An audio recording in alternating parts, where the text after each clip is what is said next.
안녕하세요. 까마귀 오답노트입니다. 이번 시간에는 개업 공인중개사의 업무 정지에 대해서 알아보겠습니다. 개공의 업무 정지 사유는 굉장히 많습니다.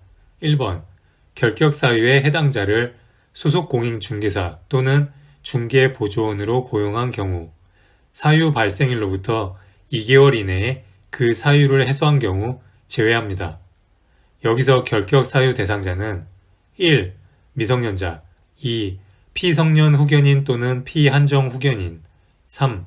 파산 선고를 받고 복권되지 아니한 자 4. 금고 이상의 실형 선고 후 집행 종료되거나 집행 면제일로부터 3년이 지나지 아니한 자 5. 금고 이상의 형의 집행유예를 받고 그 유예기간 중에 있는 자 6. 공인중개사의 자격이 취소된 후 3년이 지나지 아니한 자 7. 공인중개사의 자격이 정지된 자로서 자격 정지 기간 중에 있는 자 8. 중개사무소의 개설 등록이 취소된 후 3년이 지나지 아니한 자 9. 업무정지 처분을 받고 폐업 신고를 한 자로서 업무정지 기간이 지나지 아니한 자 10. 업무정지 처분을 받은 개업 공인중개사인 법인의 업무정지 사유가 발생한 당시의 사원 또는 임원이었던 자로서 해당 개업 공인중개사에 대한 업무 정지 기간이 지나지 아니한 자 11. 이 법을 위반하여 300만 원 이상의 벌금형의 선고를 받고 3년이 지나지 아니한 자입니다. 2번.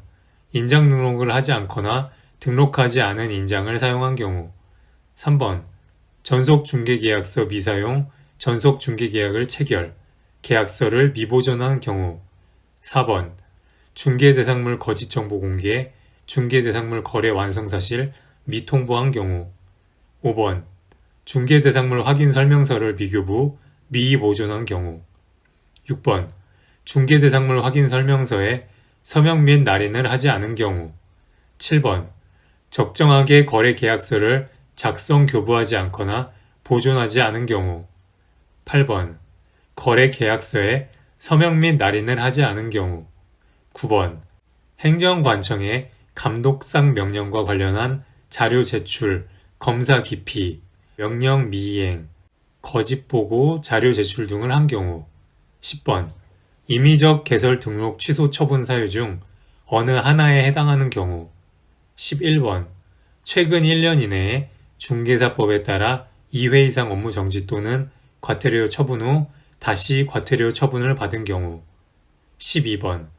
개공 조직 사업자 단체 또는 그 구성원 개공이 독점 규제 및 공정거래에 관한 법률 위반하여 처분받은 경우 13번. 그 밖의 공인중개사법 또는 공인중개사법에 따른 명령 처분 위반을 받은 경우입니다. 13년 24번 문제는 옳은 것을 고르는 문제입니다. 1번. 광역시장은 업무 정지 기간의 2분의 1 범위 안에서 가중할 수 있다. 광역시장이 아니라 등록관청이 할 수 있습니다. 시장, 군수, 구청장입니다. 2번. 업무 정지 기간을 가중 처분하는 경우 그 기간은 9월을 한도로 한다. 9개월이 아니라 6개월입니다. 3번. 최근 1년 이내에 이 법에 의해 2회 이상 업무정지 처분을 받은 개업 공인중개사가 다시 업무정지 처분에 해당하는 행위를 한 경우 6월에 업무정지 처분을 받을 수 있다. 이 경우에는 절대적 개설 등록 취소 사유가 됩니다. 4번. 업무정지 처분은 해당 사유가 발생한 날로부터 2년이 된 때에는 일을 할 수 없다. 2년이 아니라 3년이 지난 때에는 할 수 없습니다. 5번. 개업 공인중개사가 중개 대상물에 관한 정보를 거짓으로 공개한 경우 등록관청은 위반 행위의 동기 등을 참작하여 4월에 업무정지 처분을 할 수 있다. 맞습니다. 정보를 거짓 공개하는 경우 업무정지 6개월에 해당하고 등록관청은 2분의 1 범위에서 줄일 수 있기 때문입니다. 그래서 4개월도 가능합니다. 13년 24번 문제의 정답은 5번입니다. 14년 23번 문제는 업무정지 처분 사유가 아닌 것을 고르는 문제입니다. 1번. 개업 공인중개사가 등록하지 아니한 인장을 사용한 경우 업무 정지 사유입니다. 2번.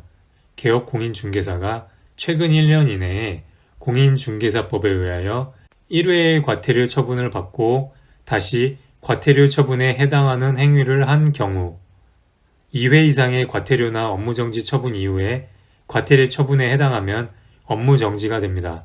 3번. 개업 공인중개사가 부동산 거래 정보망의 중개 대상물에 관한 정보를 거짓으로 공개한 경우 업무정지 사유입니다. 4번.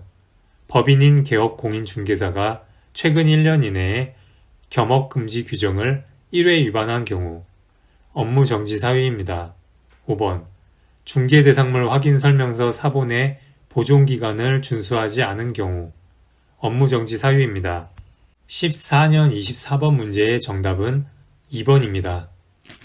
15년 23번 문제는 바르게 짝지은 것을 고르는 문제입니다. 기억.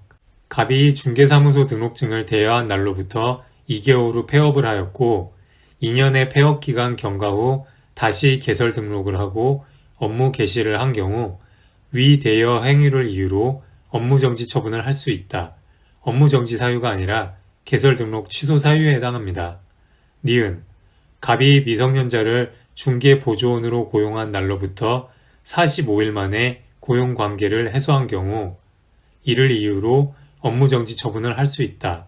45일 이내에 미성년자 고용관계를 해소하면 업무정지 사유가 아닙니다. 디귿.